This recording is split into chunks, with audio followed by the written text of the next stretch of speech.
लक्ष्मी। लक्ष्मी को अपने घर लाने के लिए हम लोग कितनी मेहनत करते हैं, कितना दिन रात काम करते हैं, तब लक्ष्मी हमारे घर में आती है। स्थायी निवास तो वो बहुत मुश्किल से करती है।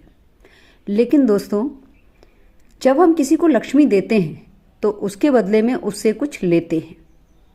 फल, सब्जी, मिठाई, कपड़े, गहने, प्रॉपर्टी।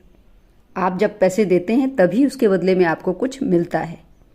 कभी आपने ध्यान दिया है कि जब रास्ते में कोई भिखारी हमसे पैसे मांगता है और हम उसको पैसे दे देते हैं तो उसके बदले में उससे हम क्या लेते हैं?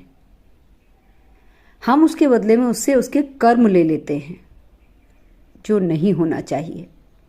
और वो जो हम उसको पैसा देते हैं और उसके बदले में उसके कर्म उससे ले लेते हैं, वो हमारे जीवन में कहीं ना कहीं हम समझ नहीं पाते हैं, लेकिन उसके बदले में वो उसके कर्म हमारे कहीं ना कहीं आड़े आते हैं। दोस्तों, ध्यान दीजिए कि जब भी कोई भिखारी हमसे पैसा मांगे तो उसे पैसे नहीं, कुछ खाने की वस्तु लेकर दे दीजिए। उसे अगर आप कहीं दुकान पे हैं तो कुछ खिला दीजिए।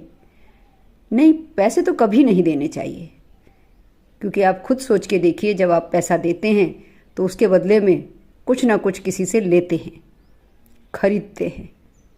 राधे राधे दोस्तों।